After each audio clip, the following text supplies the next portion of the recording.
3 दफा ओम के उच्चारण करें।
स्टैंड है स्टैंड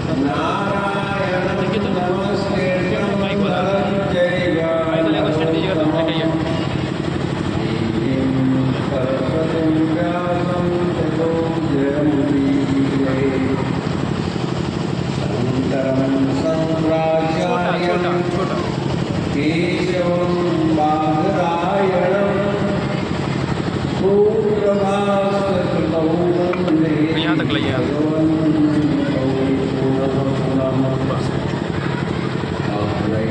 स्वरूप धीरा परम भास्कर केशवालम भाव सहित मैं नमन करूं पूर्ण सच्चिदानंद परम ज्ञान गुरुदेव मेरे रहव सदाय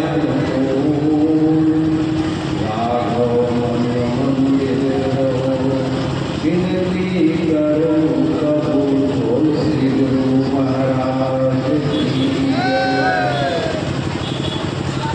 प्रातः स्मरणीय घटघटवासी निर्गुण निराकार सर्व श्री सद्गुरु महाराज इस पावन छत्र छाया में उपस्थित मंचासी पूजनीय बहन अध्यक्षा जी, सम्मानीय आदरणीय तपस्वी सेवापरायण संतजनों, संस्थाएं, माताओं बहनों, प्यारे बंधुओं, हम सबका परम सौभाग्य है इस कलिकाल के व्यस्त जीवन में जीवन यापन करने के पश्चात वर्षों की प्रतीक्षा के फलस्वरूप आज बसंत पंचमी के दिन श्री दादा गुरु श्री मुनि निवास महाराज का जन्मदिन व श्री परम पुरी भगवान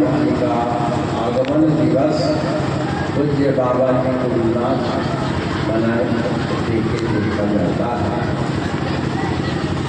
आज आपने पूर्व वक्ताओं के द्वारा अपने आत्म कल्याण के लिए बहुत सारे प्रवचन सुने। अब तो करने के ऊपर निर्भर करता है। हम लोग सब सनातन वैदिक गुरु परंपरा को मानने वाले हैं। आप सबको ये मिली है कि सनातन धर्मियों के भावनाओं के प्रति स्वरूप मर्यादा पुरुषोत्तम भगवान श्री राम का अवतार स्थल श्री अयोध्या धाम में 22 जनवरी 2024 को उनकी प्राण प्रतिष्ठा मनाई गई।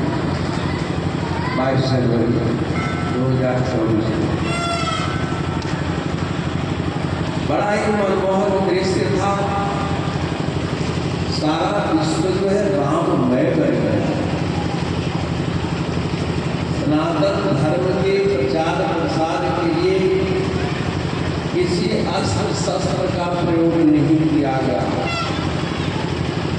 एक श्रद्धा और भक्ति के कलश स्वरूप लाखों विधर्मी, करोड़ों विधर्मी जो है सनातन धर्मी बन गए। और श्री गुरु महाराज के ये सनातन की मर्यादा है। सनातन धर्म को जीवित रखने के लिए आपको गुरु भक्ति का आश्रय दिया गया है, क्योंकि भगवान श्री राम इस धरा पर आकर सदगुरु की महिमा का बहुत वर्णन किया। यूं तो माता पिता का भी उन्होंने बहुत आश्रय लिया, क्योंकि जन्म का दाता जो है तो ईश्वर भगवान है, लेकिन वो कृपा करके जगत के माता पिता के माध्यम से जन्म देते हैं। माध्यम तो चाहिए ना,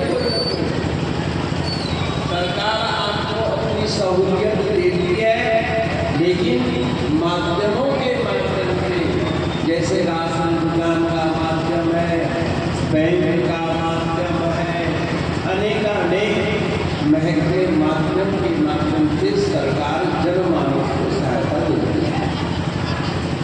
ऐसे परम पिता परमात्मा प्रत्येक प्राणी को आनंदमय बनाने के लिए, जगत के हरा भरा बनाए रखने के लिए, जगत को मर्यादित रूप देने के लिए, जगत के माता पिता के घर में सुंदर सुकोमल सुबुद्धि सरल चित्त वाला एक मानव जन्म देते हैं।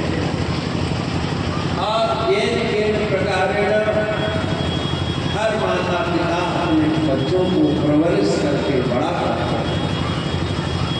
भगवान श्री राम भी उसी क्रम में रहे, लेकिन उनके बच्चों में और हमारे बच्चों में कमी है, और कुछ उनमें विशेषता है और हमें कमी है। क्या? भगवान श्री राम बचपन में वेद और पुराण दोनों की कथानकों से पारंगत हुए। वेद पुराण सुनहि मन लाई, और आप कहीं अनुजन समझाई। बच्चों की टोली जब बैठती थी, आज बच्चे मोबाइल, गूगल, कार्टून, नाना प्रकार के मनोरंजनों का सहारा लेते हैं। लेना चाहिए ये संसाधन, क्योंकि आज हमारे गृहस्थ में संतों का आगमन कम हो गया है। शराबी, कबाबी, दुराचारी, पापाचारी, अधर्मियों का नातेदारों के रूप में, रिश्तेदारों के रूप में आगमन ज्यादा होता है, और उनके विवचनों को सुनकर, उन व्यवहारों को देखकर बच्चे वही संस्कारित होते हैं, और उस संस्कार से आपस में चर्चा भी करते हैं। लेकिन हम अपने भाइयों के साथ, बंधु सखाओं के साथ वेद पुराण की कथा सुनते थे, क्योंकि दशरथ जी महाराज के यहाँ संत आते थे, वेद के ज्ञान रखने वाले आते थे, पुराणों का संस्मरण कराने वाले थे, हट हाहा करने के लिए नहीं जाते। हर हंसी में, हर एक मजाक में एक आदर्श, एक मर्यादा होती है, और वो मर्यादा वेद के ज्ञान के बगैर संभव नहीं है। इसलिए वेद पर प्रवचन आप लोग सुनते रहना चाहिए। वेद में शाश्वत है, वेद जो है त्रिकाल में अनुग्रहित करने वाला है, पुराण जो है समझने वाला है। वेद विद्या को वर्तमान में कैसे धारण किया जाए, ये सूत्र आपको पुराण देते हैं। पुराण में इसमें तो भक्तों का ही चरित्र ऐसा नहीं है, उसमें दुष्टों का भी चरित्र है, उसमें पापियों का भी चरित्र है, और उस पाप में वातावरण में रहने वाले बच्चे भक्तों का भी चरित्र है। जैसे प्रहलाद पिता बड़ा क्रूर है, जब संगति से बहुत भक्त है, तो हमें प्रहलाद का अनुकरण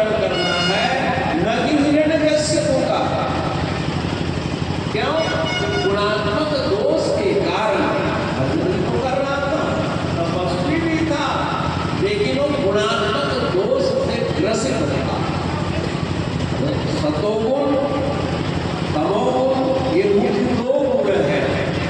और इन दोनों गुणों का बीच का भाग रजोगुण कहलाता है। मूल का दो ही गुण है, लेकिन हम लोग त्रिगुण का चर्चा करते हैं। यानी हमारे अंदर सतोगुण प्रवृत्ति है, रजोगुण प्रवृत्ति है या तमोगुण प्रवृत्ति है, इसका हम पुराणों के अध्ययन से, पुराणों के आख्यानों से अपनी झलक देख सकते हैं।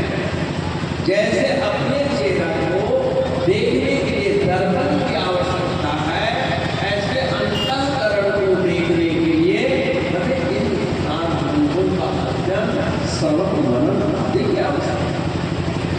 भगवान श्री राम वेद, वेद क्या कहता है?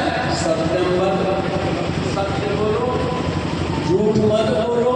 लेकिन संसार असत्य पर ही टिका हुआ, लेकिन असत्य पर कभी नहीं टिका है।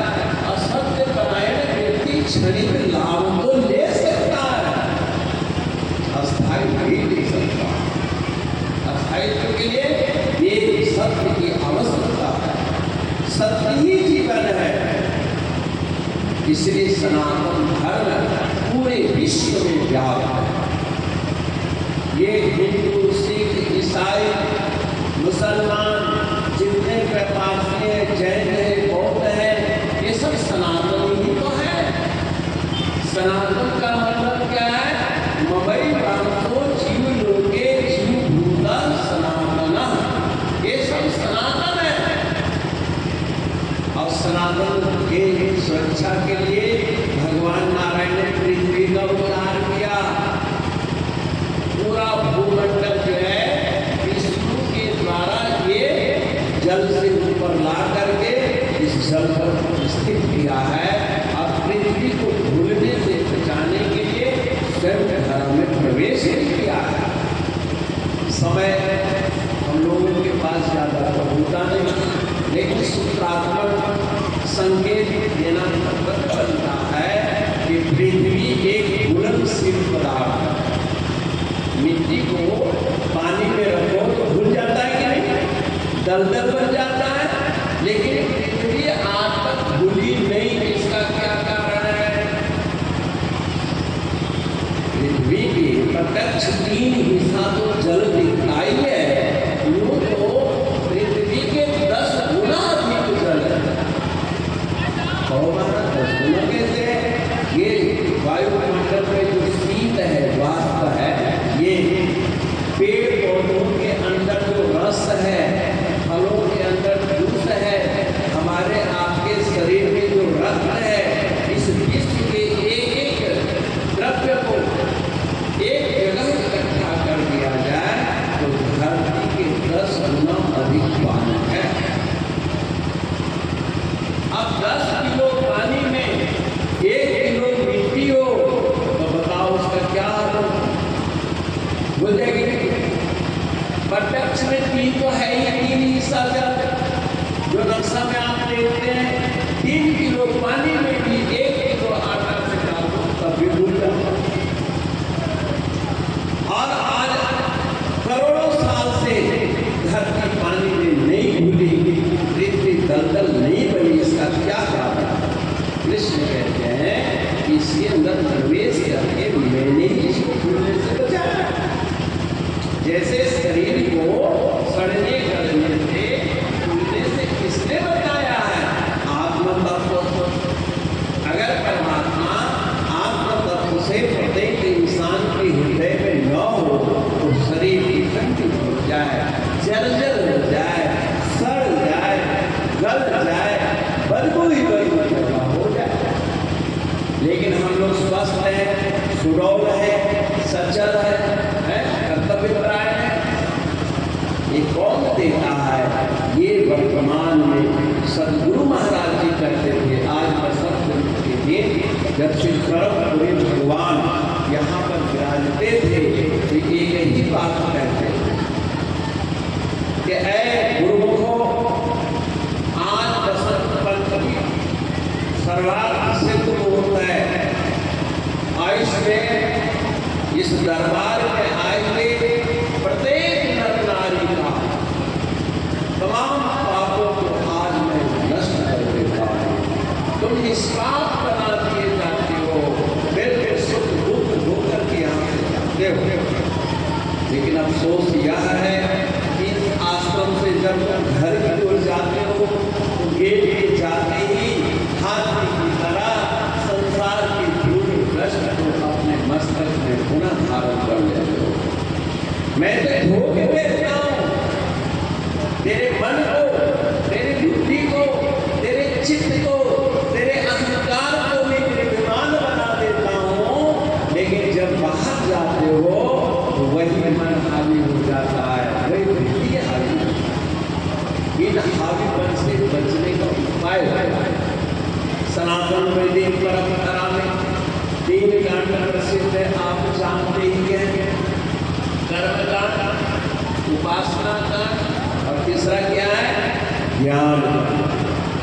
मैं अभी पंजाब में था, धारीवाल, वहाँ कुछ कर्मकांडी पंडित जी लोग आए हैं और उन्होंने कहा कि महाराज ये बताइए कि इस संसार में आज के इस कलयुग के अपने हुए जीवन में, स्वार्थमय जीवन में हम लोग कर्मकांड करने कराने में असमर्थ हैं। क्योंकि कर्मकांड में ग्रह गोचर मुहूर्त आदि का बड़ा विचार है और उस विचार को हम लोग ही जानते हैं, हम प्रजा को क्या बताते हैं।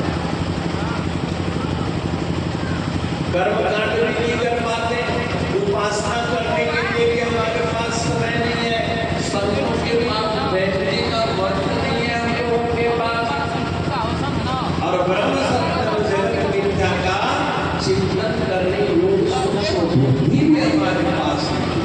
क्या कलयुगी प्राणियों के लिए क्या संदेश है?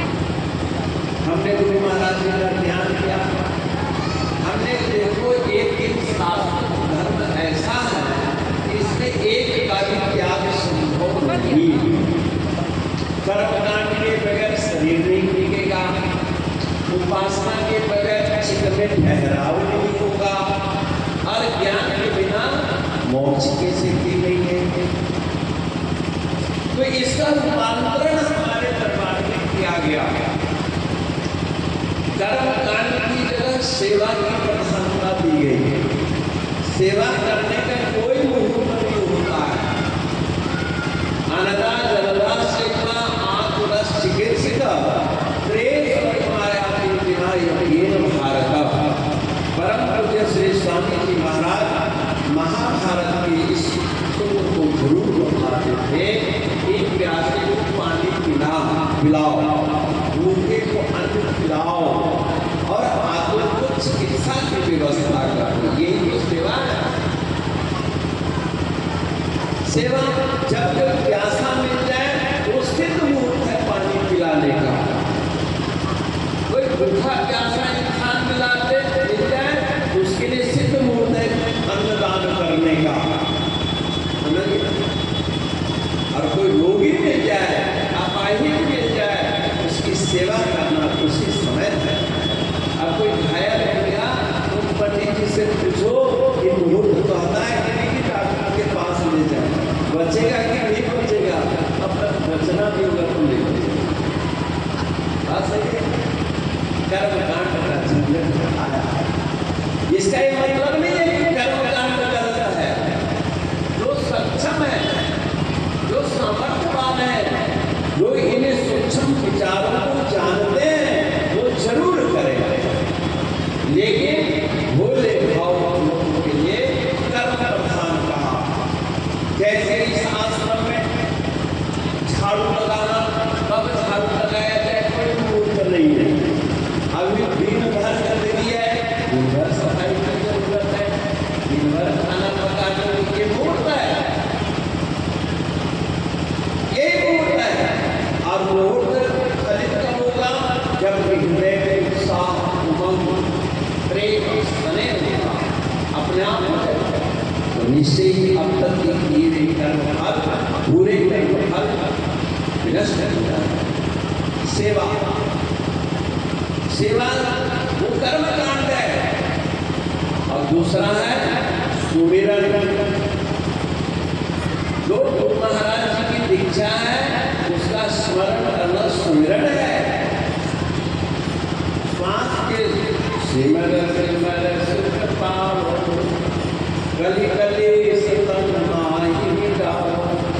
सिमरन करने से इस कल्प के क्लेश है वो दूर होता है, इसलिए सिमरन होता है। सिमरिए राम गाइए राम, राम सिमरिए गाइए। राम का स्मरण, राम का स्मरण क्यों किया जाता है? क्योंकि वो भगवान है, उनके अंदर भगवत्ता कैसे प्रकट हुई, उन भगवत्ता को हमने संभाला कैसे? भगवान राम ने कहा है कि इस संसार में अगर तुम अपने जीवन क्षेत्र में विजयी होना चाहते हो, सफल होना चाहते हो, तो कवच भेद पीर गुरु पूजा। गुरु का जो आशीर्वाद है वो अभेद कवच है। महाराज हम लोग तो सब गुरु भक्त हैं, फिर भी हमारे जीवन में क्लेश है, क्यों? इसके लिए भगवान शंकर ने कहा गुरु पद प्रीति नीति रख देवी, और तुझ सेवक अधिकारी थी। राम तत्व यानी आनंद तत्व का अधिकारी कौन है? जो श्री गुरु महाराज जी की चरणों में अगाध प्रीति हो। ये शंकर जी का वचन। जब तक तुम गुरु महाराज जी के प्रति अनन्य प्रेम, प्रेम का मतलब क्या है? गुरु महाराज जी के जीवन में या उनकी व्यवस्था में किस चीज की आवश्यकता है, इसकी पूर्ति करना प्रेम का लक्षण है ना? लेकिन नीति परायण, नीति का मतलब व्यवहार की कुशलता, शिष्टाचार, मर्यादा। वही मान है, वही महान है जो नीति मर्यादा में रहता है। जो मर्यादा का भंग कर देता है वो इस संसार में कितना ही बड़ा राम जैसे पद पर क्यों न बैठा हो, हिरण्यकश्यप जैसा क्यों न स्वयं को भगवान कहता है। आज के लिए कई गृहस्थ लोग कहते हैं पत्नी से कि तेरा भगवान तो मैं हूँ, छोटे बच्चों को कहते तेरा भगवान मैं हूँ। राम जी सुबह बाबू जी को प्रणाम करते थे, शराब में दूध है तो मेरा प्रणाम करता है, तो तेरा प्रणाम का अधिकारी है नहीं। अहंकार के लोगों मत, गुरु पद प्रीति नीति रख, नीति यानी व्यवहार कुशल शिष्टाचार। आज मनुष्य अपने घरेलू स्तर पर, अपने बच्चों के स्तर पर शिष्टाचार का त्याग कर दिया है। बड़ी सी बातों को कहते श्री अयोध्या जी में रामलला जी की काल स्वरूप की प्राण प्रतिष्ठा हुई। प्राण प्रतिष्ठा का यह मतलब नहीं होता है कि मूर्ति में प्राण डाला जाता है। मूर्ति में प्राण है क्योंकि पाषाण की एक योनि है ना? पाषाण क्या है? एक योनि है, पर्वत एक योनि है। उस योनि में यानी जीवित पत्थर में ही मूर्ति निकाली गई है। बहुत लोग करते हैं इस पत्थर की मूर्ति बनाई गई, लेकिन नहीं, पत्थर में से मूर्ति निकाली गई। जैसे आप रजाई के नीचे बैठ जाओ तो आपको गड़ने का क्या तरीका है? गमछा उतारा जाए, रजाई उतारी जाए, आप उसमें प्रकट हो जाते हैं। ऐसे ही बिडौल पत्थर के अंदर भगवान का विग्रह पहले से स्थापित है, और उसको मूर्तिकार जो फालतू पत्थर है उसको छेनी हथौड़ी के माध्यम से निकाल देता है। उससे बचता है, भगवान बच जाते हैं। उनकी आकृति अब रही बात प्रतिष्ठा। प्रतिष्ठा का मतलब इज्जत, सम्मान। आज से इनके यहाँ प्रणाम शुरू हो गया, आज से अर्चना बनना शुरू हो गई।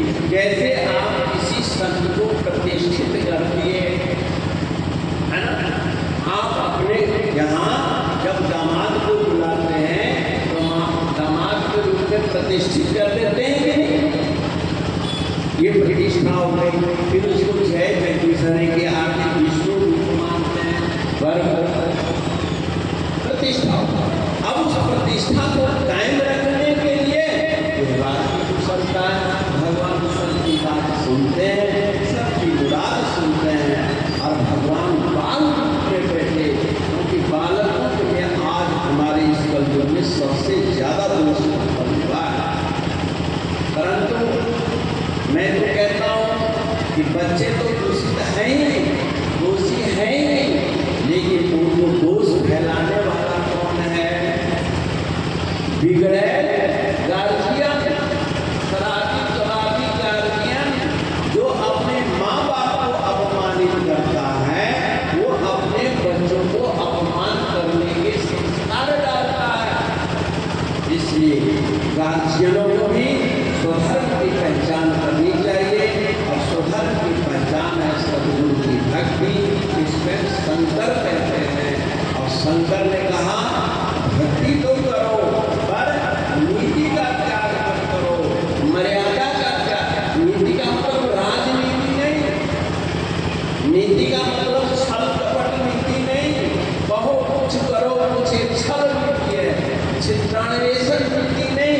कोई कितना अच्छा प्राणी क्यों न उसमें दोष की दृष्टि देखना भी ये छत्र नीति कहलाती है। तो इन नीतियों का हमें सम्यक ज्ञान होना चाहिए, तब वो सफल होती है और वो व्यक्ति भी महान बनता है। इसलिए आज श्री सद्गुरु भगवान जी के इस परम पवित्र भाव में हम लोगों को गुरु भक्ति भी करनी है और कैसे भक्ति करनी है ये तरीका भी सीखना है। और वो अगर तरीका नहीं सीखोगे, एक महाराज जी का आख्यान याद आ गया बसंत का। बसंत पंचमी में अपार भीड़ थी, लंगर वाले काम कर करके थक गए थे। महाराज जी 11 बजे रात्रि में उठे स्टेज से जाने के बाद और भोजन किए और भेष बदल करके लंगर में पहुंच गए। सफेद और ओढ़ी हुई थी, मूर्ति को कमर में बांध लिया, एक देहाती व्यक्ति का रूप बना दिया और पंगत में जाके बैठ गए। पंगत प्रायः खत्म हो चुकी थी, एक का दूसरा लोग आ जा रहे थे खाने के लिए। महाराज जी एक कोने में जाके बैठ गए और सेवादार जो थे वो मजाक अट्ठाबाजी कर रहे थे, बहुत अच्छा काम हो गया, अच्छा अच्छी चर्चा कर रहे थे। इतने में महाराज जी पंगत के किनारे बैठ गए जहाँ खाली तो जो खिलाने वाले आए वो कहते देखो अब ये नवाब आया, जैसे इनकी नवाबी चल रही है और हम इनके सब नौकर बैठे हुए हैं, जब आते हैं तब खाते हैं। कितनी देर की घंटी बन गई, लंगर समाप्ति की हो गई, अरे जनाब अब आ रहे खाने के लिए। महाराज जी पूरे उतारेंगे, सबकी बातों को सुन रहे हैं। मेरे को नवाब भी कह रहे हैं, मेरे को जनाब भी कह रहे हैं और ये टाइम जानने वाले भी कह रहे हैं। लेकिन सेवादार कुछ वयोवृद्ध भी थे सेवादार। उन्होंने कहा अरे भाई महाराज जी का जीव आया है, कम से कम उसको खाना खिला दो, खाना बचा हुआ है, आखिर खाना तो क्या करोगे? महाराज जी का जीव आया है, जाओ महाराज जी का रूप समझ के खिला दो। एक भक्त पत्थर ले जो बोल रहा था जनाब आ गए, पता नहीं कब आ गए, उनके बाप का नौकर है और वही पत्थर बताने चला गया। आज ये पत्थर बताया, पत्थर रखा तो महाराज जी की चेहरा चमक रहा। हमारा गुरु जी के चमचम लीलार चमके, लीलार में चमक आई और वो झूठ दंडवत कर दिया। बोल श्री गुरु महाराज की। जब दंडवत किया तो लोगों ने कहा इसका दिमाग खराब हो गया, अभी तो ये कह रहा था कि जनाब है, ये नवाब है, इनके बाप का नौकर नहीं है और अब नौकर से बदतर प्रणाम कर रहे हैं, दंडवत कर रहा है। सब लोग हड़बड़ा के सोए, बोल गुरु महाराज की जय, बोल गुरु महाराज की जय किया और कोई हलवा देने लगा,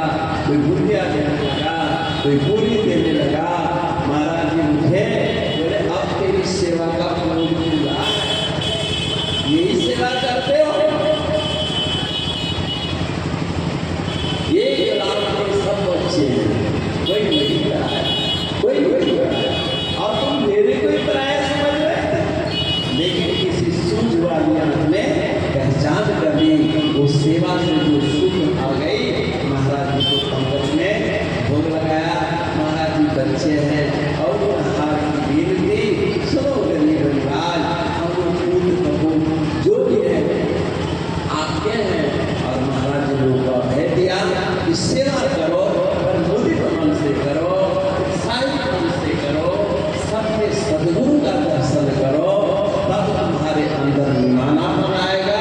और जहाँ जुड़ाव रखोगे तो तुम्हें थकावट आ जाएगी, घृणा पैदा हो जाएगी, सेवा से तुम मुनकिर हो जाओगे।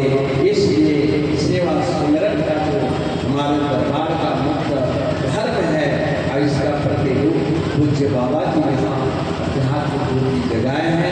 बाबा जी को सब नमन करता हुआ श्री गुरु महाराज जी के आगमन का स्मरण करता हूँ और नगली गुरु महाराज जी के अवतार दिवस का चिंतन करते हुए उनके त्याग तपस्या को नमन और आप सबको उसका प्रेम जय श्री राम करता हुआ वाणी को विराम देता हूँ।